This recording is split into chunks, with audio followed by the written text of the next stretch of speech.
الشيطان الرجيم لائیو بسم جا رہا الله ہے، ادھر بیٹھ جاؤ سامنے الرحمن موڑ۔ الرحيم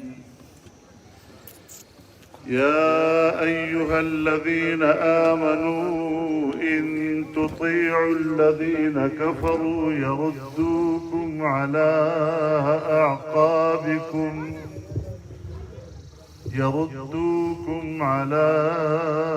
أعقابكم فتنقلبوا خاسرين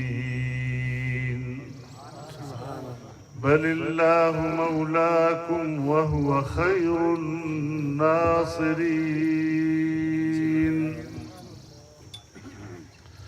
سنلقي في قلوب الذين كفروا الرعب بما أشركوا بالله صدق الله العظيم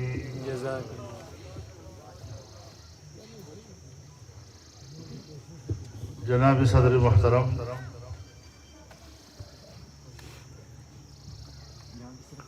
ہمارے نہایت قابل احترام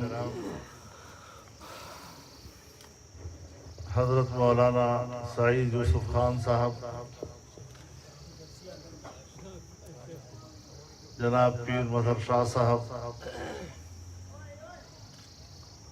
اسٹیج پر موجود میرے اکابرین،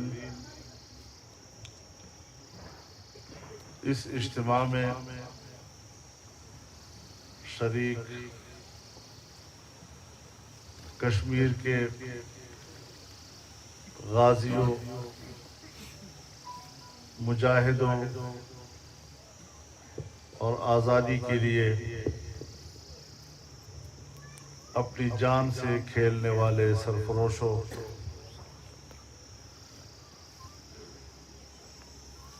آپ حضرات نے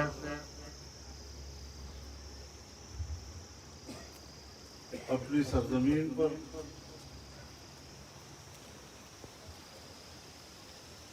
اور اس خطے جنت نظیر پر ہمیں جس خلوص اور محبت کے ساتھ خوش آمدید کہا ہے، ہر جگہ پر آپ نے جس طرح ہمارا استقبال کیا ہے، میں دل کی گہرائیوں سے آپ کی اس محبت، آپ کے خلوص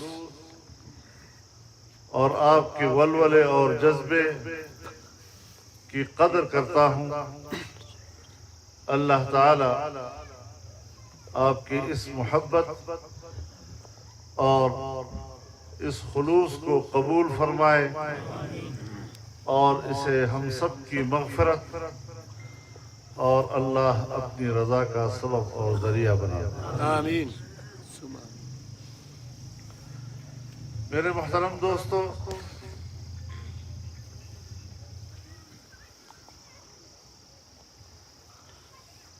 آزادی ایک بہت بڑی نعمت ہے، اور اسی لیے دین اسلام نے آزادی کو انسان کا پیدائشی حق قرار دیا ہے،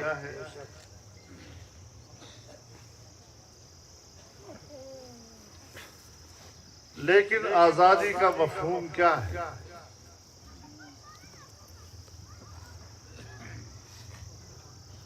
ہر قوم،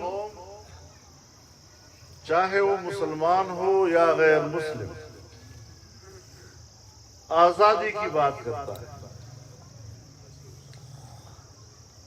آزادی کا حق مانگتا ہے، آزادی کے لیے میدان میں نکلتا ہے اور قربانیاں دیتا ہے۔ مجھے دوسرے لوگوں سے غرض نہیں، لیکن بحیثیت مسلمان کے ہماری نظر میں آزادی کس چیز کا نام ہے؟ ایک دوست نے مجھ سے پوچھا اور بڑی بے تکلفی سے پوچھا کہ آپ جو مولوی صاحبان ہیں صبح و شام ہمیں ایک ہی درس دیتا ہے کہ اللہ کی بندگی کرو، آپ تو صرف بندگی کا درس دیتے ہیں، لیکن جب سڑک پر نکلتے ہیں تو پھر آزادی کا نعرہ لگاتے ہیں۔ بندگی اور آزادی کے تصور میں تو تضاد ہے، تو یہ کیا مسئلہ ہے؟ تو میں نے اس کو کہا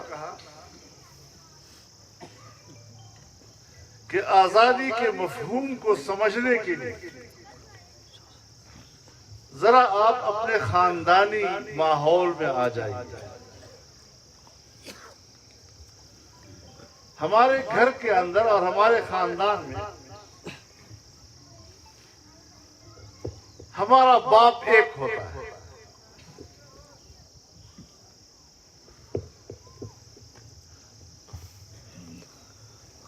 اور وہ اولاد جو اپنے باپ کی فرما بردار ہو، اپنے باپ کی اطاعت کرتا نظر آتا ہو، اگر اس کے باپ کی زمین ہے اور وہ اپنے باپ کی زمین میں محنت کرتا ہو، اگر اس کے باپ کا کارخانہ ہے اور اس میں وہ مزدوری کر رہا ہے، اگر اس کے باپ کی دکان ہے اور بیٹا اپنے باپ کی دکان پر بیٹھتا ہے،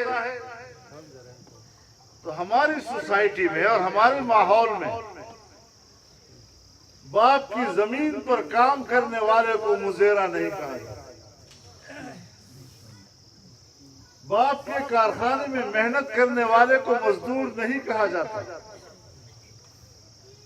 باپ کے حویلی میں اور اس کے حجرے میں بیٹھنے والے کو گھر کا چوکیدار نہیں کہا جاتا،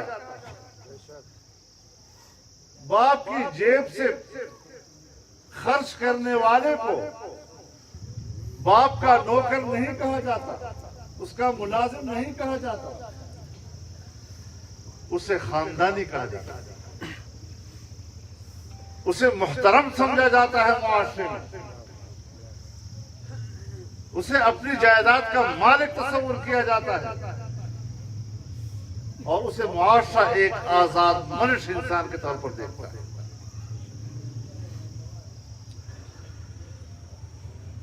جس طرح گھر میں باپ ایک ہے، اس طرح کائنات کا خالق ایک ہے۔ اب جو قوم اللہ پر ایمان لائے، اللہ کے دین پر ایمان لائے، اللہ کی اور صرف اللہ کی عبادت کرتی ہوئی نظر آئے، تو اسے بھی غلام نہیں کہا جاتا۔ ایک اللہ کی بندگی کرنے والا اور اسی کو عبادت اور اطاعت کا مستحق سمجھنے والا اگر دنیا میں کوئی ایسی قوم رہتی ہے، یہی اس کی آزادی کی علامت ہے۔ اور جس طرح ہم گھر میں بعض دفعہ مجبور ہو کر معاشی تنگی کی وجہ سے کسی کی زمین پہ جا کے مزدوری کرتے ہیں، کسی کی دکان پہ جا کے بیٹھتے ہیں، کسی کے کارخانے میں مزدوری کرتے ہیں، تو ہمیں مزیرہ بھی کہا جاتا ہے، ہمیں مزدور بھی کہا جاتا ہے، اور ہمیں نوکر بھی کہا جاتا ہے۔ اس طرح اپنے رب کو چھوڑ کر دوسری قوموں کی اطاعت کرنا اور ان کے سامنے سر جھکانا، یہ بھی غلامی کی علامت ہے۔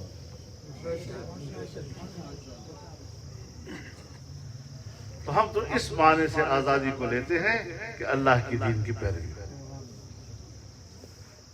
اگر میرے ملک میں اللہ کا دین نہیں ہے اور میری مملکتی زندگی، حکومتی زندگی، قومی زندگی، ملی زندگی وہ اللہ کے قانون کے تابع نہیں ہے تو ہر جنگ کے میں مسلمان ہوں، لیکن میں اپنے آپ کو ایک آزاد شہری نہیں کہہ سکتا۔ بنیادی بات اسی کو سمجھ۔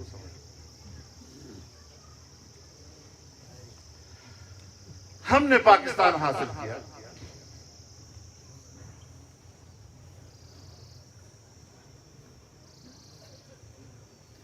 اور ہم سمجھتے ہیں کہ ہم آزاد ہیں۔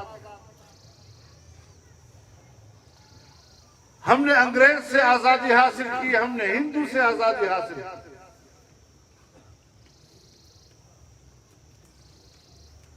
تین اسباب اس کے بیان کیے جاتے ہیں۔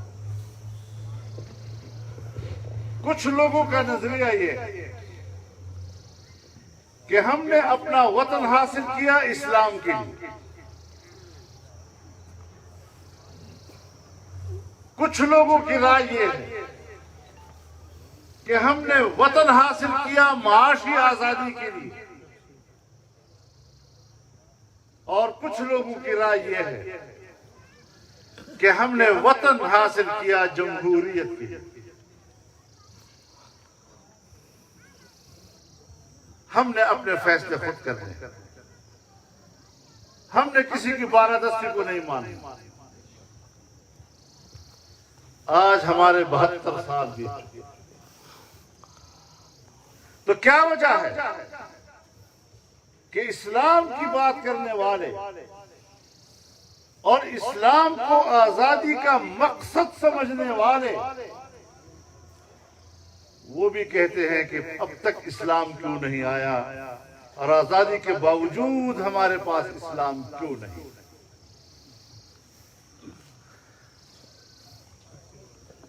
جو لوگ سمجھتے ہیں کہ ہم نے معاشی آزادی کے لیے وطن حاصل کیا،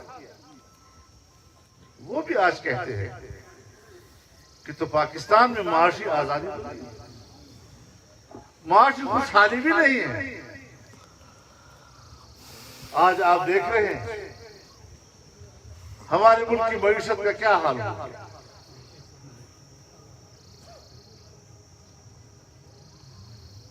ہمارے ملک کی مجموعی پیداوار کی سالانہ ترقی صفر سے نیچے آ گئی، صفر سے نیچے۔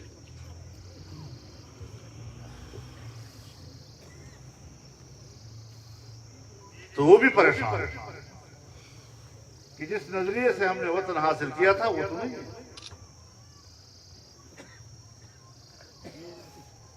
اور وہ ہندوستان جس کے جبر سے ہم آزاد ہونا چاہتے تھے،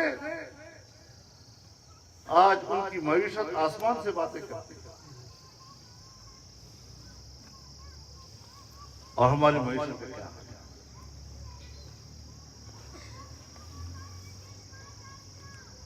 جن لوگوں کا نظریہ یہ ہے کہ ہم نے جمہوریت کے لیے ملک حاصل کیا، 70 سال ہمارے گزرے ہیں، تو اکثر سال ہمارے، اکثر مدت، اکثر عمر ہماری مارشل لاؤ میں گزری ہے۔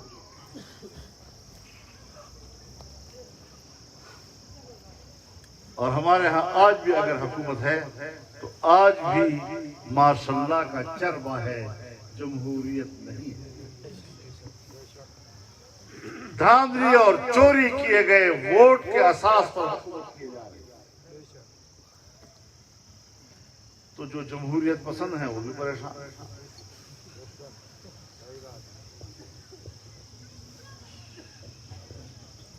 اب ان سوالوں کا ہم نے حل کیسے تلاش کرنا؟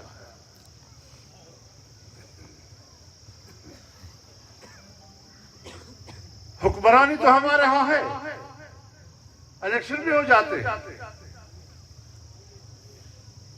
لیکن سب کچھ پیچھے کی طرف کیوں جا رہا ہے، جس کو ہم ترقی معکوس کہتے ہیں، الٹے پاؤں ہم پڑھ رہے ہیں۔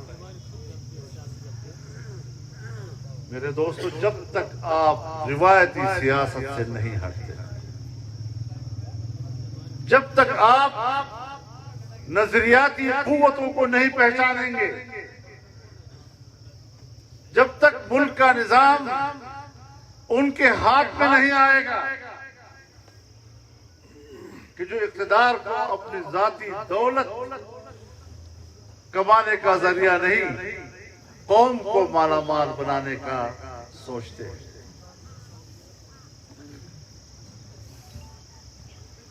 اس وقت تک خوشحالی نہیں آ سکتی۔ پھر آپ آزادی کی جنگ بھی نہیں رکھ سکتے، کیونکہ آزادی کے حوالے سے نظریے پر لوگ متفق نہیں ہیں۔ جمعیت علماء اسلام کی واضح ہے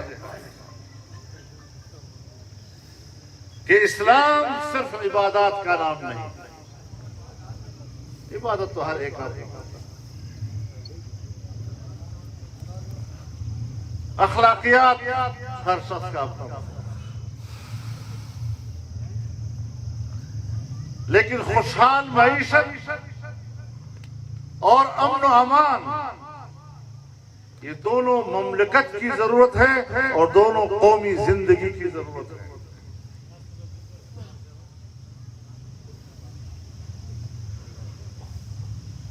تو ظاہر ہے کہ اسلام اللہ کا دیا ہوا دین، ہم اس کو مملکت کا نظام بنائیں۔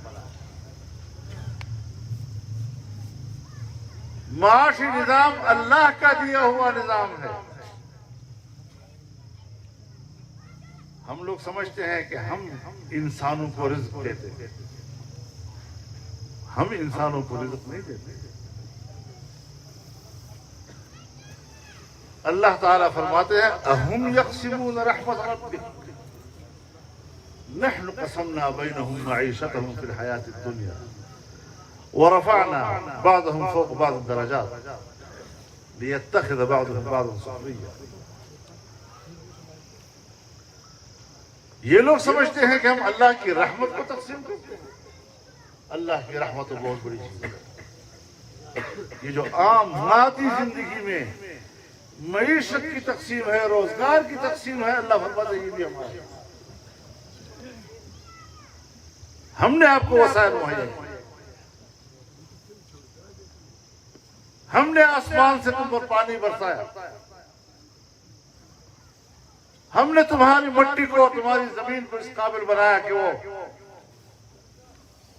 اناج اگائے، پھل اگائے۔ تمہارا کام ہے منصفانہ تقسیم۔ اب اس منصفانہ تقسیم میں کچھ لوگ دولت کے مالک ہوتے ہیں، محنت کے محتاج ہوتے ہیں، اور کچھ لوگ محنت کے مالک ہوتے ہیں، دولت کے محتاج ہوتے ہیں۔ ایک کے پاس دولت ہے، محنت کی طاقت ہے، ایک کے پاس محنت کی طاقت ہے، اس کے پاس پیسہ نہیں۔ آئیے ان دونوں کے درمیان ایک دوسرے کو مسخر کرتے لِيَتَّخِذَ بَعْضُهُم بَعْضًا سُخْرِيًّا۔ تجارت کریں، کاروبار کریں، منافع کی تقسیم کریں، آپس میں ایک دوسرے کے ساتھ انصاف کریں، ایک دوسرے کا حق ادا کریں۔ اسی لیے تو ہم یورپ سے کہتے ہیں نا کہ تمہارے پاس ٹیکنالوجی ہے، ہمارے پاس ٹیکنالوجی ہے، تمہارے پر وسائل کی کمی ہے، ہمارے پاس وسائل کی فراوانی ہے۔ ہمارے ان پہاڑوں میں، اس خطے میں سب کچھ ہے، معدنیات بھی ہے، جنگلات بھی ہے، پانی بھی ہے، زراعت بھی ہے، لیکن ٹیکنالوجی نہیں۔ اور تم ہمیں ٹیکنالوجی دو، ہم تمہیں وسائل دیں، اور پھر منافع کو تقسیم کریں، آپ بھی فائدہ اٹھائیں، ہم بھی فائدہ اٹھائیں گے۔ لیکن آج عالمی قوتیں ہمارے وسائل پر قبضہ کرنا چاہتی ہیں، اور وہ سمجھتی ہیں کہ ہر چند کے پاکستانیوں کو کہو کہ تم آزاد قوم ہو، لیکن ان کے وسائل کے مالک ہم ہیں، ان کے معدنیات کے مالک ہم ہوں گے، ان کے جنگلات کے مالک ہم ہوں گے، زمین کے نیچے تیل کے مالک وہ ہوں گے، گیس کے مالک وہ ہوں گے، کوئلے کے مالک وہ ہوں گے۔ اس طرح تو پھر نہیں چلتی زندگی۔ اس نظریے کو لے کر ہم اٹھے ہیں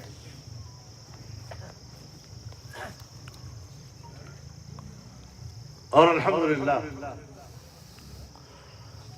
آج عام آدمی نے اس منشور پر اعتماد کیا ہے، اس نظریے پر اعتماد کیا ہے۔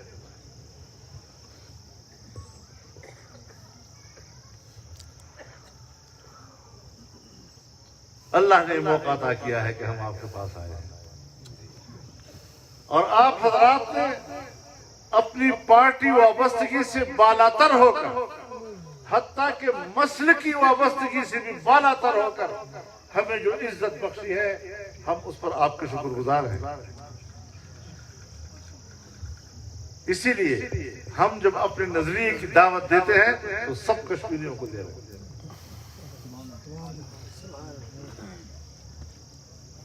آپ نے ہمیں عزت دی، ہم نے آپ کو وہ راستہ دکھایا کہ جس راستے سے ہماری مستقبل کی ترقی، مستقبل کی آزادی، مستقبل کی خوشحالی اور مستقبل کا عزت و وقار ہوگا۔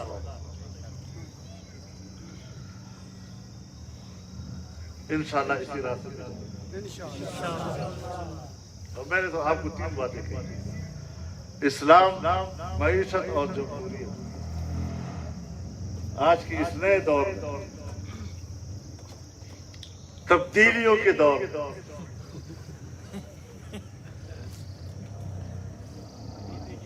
ہمیں اپنی تہذیب سے بھی محروم کیا جا رہا ہے۔ ہمارے نوجوان کو بے راہ روی دکھائی جا رہی ہے، اور جس انڈیا کے خلاف ہم کشمیر کی جنگ لڑ رہے ہیں، اس کشمیری کو کہا جاتا ہے کہ انڈیا کی کلچر کو اپناؤ۔ وہاں کی تہذیب و اخلاق کو اپنانے کے لیے ہمارا میڈیا استعمال ہو رہا ہے، اور اس کے حوصلہ افزائی ہمارے حکمران کر رہے ہوتے ہیں۔ تو ہمیں بڑے انقلابی انداز کے ساتھ اب آگے بڑھنا ہے۔ یہ ملک ہمارا ہے، اس ملک کے یہ ادارے ہمارے ہیں۔ ہم سے کوئی نہ لڑے، ہم کسی سے نہیں لڑتے۔ ہاں، یہ ضرور نظریہ رکھتے ہیں کہ ہر ایک کا اپنے فرائض اور اپنے اختیارات کا ایک دائرہ ہے۔ اگر آپ اپنے گھر میں اور اپنے زمین میں محنت کرتے ہیں، کام کرتے ہیں، کمرہ نیا بناتے ہیں، کمرہ گراتے ہیں، تو آپ کا اختیار ہے، آپ کو کوئی کچھ نہیں کہتا۔ لیکن آپ نے اگر پڑوسی کی زمین میں مداخلت کی، پڑوسی کی گھر کا کمرہ گرا دیا، اور اسے آپ 1000 کہیں کہ میں آپ کے گھر کا کمرہ نیا بنا کے دے رہا ہوں آپ کو، ہر چند کے آپ اس کو کہیں کہ میں آپ کو اس سے اچھا کمرہ بنا کر دے رہا ہوں، وہ آپ سے کہتا ہے آپ ہوتے کون ہے میرے گھر میں؟ اپنے حویلی کے اندر تمہارے اختیار کو تسلیم نہیں کرے گا۔ اپنی زمین میں آپ 1000 کہیں کہ بابا اپنے زمین میں ہل چلا رہا ہوں، اس میں دانہ ڈال رہا ہوں، آپ کی زمین میں بھی میں ہل چلا رہا ہوں، آپ کی زمین میں دانہ ڈال رہا ہوں، آپ کیوں خفا ہو رہے ہیں؟ وہ آپ سے کہا ہوتے کون ہے میری زمین میں گھسنے والے؟ اسی طریقے سے ہم ملک میں تمام اداروں سے کہنا چاہتے ہیں، چاہے وہ اسٹیبلشمنٹ ہے، چاہے وہ بیوروکریسی ہے، چاہے وہ پارلیمنٹ ہے، چاہے وہ عدالت ہے، جو ادارہ ہے اپنے اپنے دائرے کے اندر فرائض سر انجام دے۔ ہمارے جھگڑا اس وقت پیدا ہوتا ہے جب ہم دوسرے کے ادارے میں جا کر مداخلت کرتے ہیں۔ مجھ سے تو کسی سیاسی جماعت کے حوالے سے بھی کہا جاتا ہے کہ اس سیاسی جماعت میں یہ ہو رہا ہے، یہ ہو رہا ہے، اس نے یہ کہہ دیا، اس نے یہ کہہ دیا، تو میں اس کے جواب میں بھی کہتا ہوں یہ ان کا داخلہ کسی دوسری پارٹی کے معاملہ میں ہوتا۔ تب جا کر ہم ایک صحیح معنوں میں ایک مضبوط و مستحکم ملک بنا سکتے ہیں۔ اس کے لیے جائز نظام ہونا۔ اگر جمہوریت ہے اور ہر شخص کا اپنا ووٹ ہے، یہ نہ ہو کہ جس بکسے میں میں ووٹ ڈال رہا ہوں وہ بکسا اور جس بکسے سے ووٹ گنا جا رہا ہے وہ بکسا۔ یہ نہیں ہونا چاہیے۔ یہ ہوگا تو ہنگامہ ہوگا۔ اس بنیاد پر حکمران آئے گا تو میں لاکھ اب ہزار اس کی حفاظت کرے، میں اس کو ڈمی حکمران کروں۔ نعرہ تکبیر! قائد جمعیت تیری عظمت کو، قائد جمعیت تیری بصیرت کو، قائد جمعیت تیری سیاست کو۔ اصول پر کوئی سودا نہیں ہو سکتا۔ ہاں، ہم تدریجی اصلاحات کے نظریے پہ کام کر رہے ہیں۔ ہم بندوق کی سیاست پہ بات نہیں کر رہے،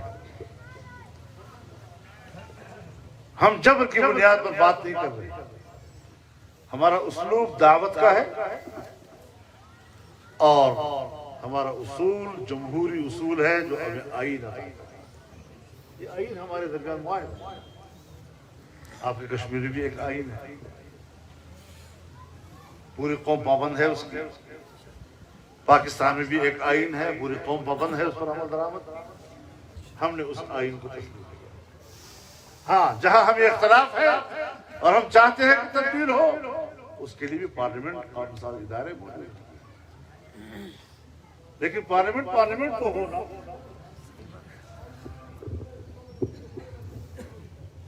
اب اگر دھاندلیوں سے آئے ہوئے ممبران سے بھر دیا جائے، ہم تو اس کی قانون سازی کو بھی تسلیم نہیں کرتے۔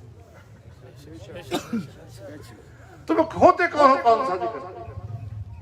تم ہوتے کون ہو آئین میں ترمیم کرتے ہو؟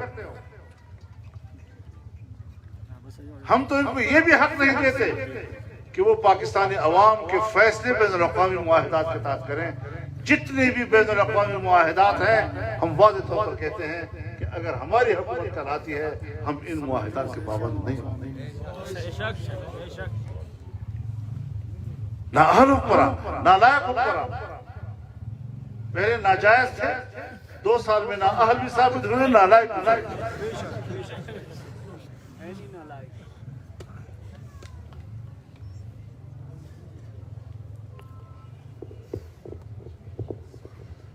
تو ناجائز تو اولاد ہو، لوگ اس اولاد کو بھی تسلیم نہیں کرتے۔ تو ناجائز حکومت ہو گئی۔ تو اس اعتبار سے الحمدللہ ہم پورے استقامت کے ساتھ اور علی وجہ البصیرت اللہ پر توکل کرتے ہوئے اس میدان میں ہیں۔ اور آزادی کے معنی میں نے بتا دیے کہ ایک اللہ کی اطاعت، ایک اللہ کی عبادت، اور اسی کو خیر و شر کا مالک سمجھتے ہیں۔ کوئی مائی کا لال مت سوچے کہ وہ کسی خیر کا مالک ہے یا کسی شر کا مالک ہے یا کسی طاقت کا مالک ہے اور طاقت سے ہمیں مغلوب کر دے گا۔ ہم طاقت سے مغلوب ہونے والے نہیں، ہم اللہ کے دین کے سہارے دوسروں پر روک ڈالنے والے۔ نعرہ تکبیر! قائد جمعیت تیری عظمت کو، قائد جمعیت تیری سیاست کو، کشمیریوں کے حقیقی ترجمان قائد کشمیر مولانا سعید یوسف خان، قائد جمعیت مولانا فضل الرحمان۔ ہمارے مجاہد بھائی پیر مظہر شاہ جنہوں نے ہماری میزبانی کی ہے، ان کے رفقا نے ہماری میزبانی کی ہے۔ آج آپ کا یہ بڑا اجتماع، بڑا ہجوم یہاں پر موجود، ظاہر ہے اس خطے کی آپ نمائندے ہیں۔ آپ نے ہماری میزبانی کی ہے، میں اس کے لیے شکر گزار ہوں۔ اور جیسے مولانا سید یوسف خان صاحب آج کہہ رہے تھے کہ ہم تو آنے والے الیکشن میں بھی پیر مدر شاہ کو قوم کا نمائندہ دیکھنا چاہتے ہیں. اللہ اکبر. انشاءاللہ العزیز اس محاذ پر ہم نے اپنے نظریات، اپنے اصول اور قوم کے ساتھ ایک مضبوط کمٹمنٹ کے ساتھ میدان میں آنا ہے. اور آپ سے امید رکھتا ہوں کہ آپ کی آج کی یہ عزت جو آپ نے ہمیں دی ہے یہ صرف آج کے لیے نہیں ہوگی، آنے والے مستقبل میں بھی آپ کی ان روایات کو تسلسل ملے گا، اس رویے کو تسلسل ملے گا، اور اللہ تعالیٰ اپنی رضا کے لیے ہم سب کو قبول فرمائے. وآخر دعوانا الحمدللہ رب العالمین.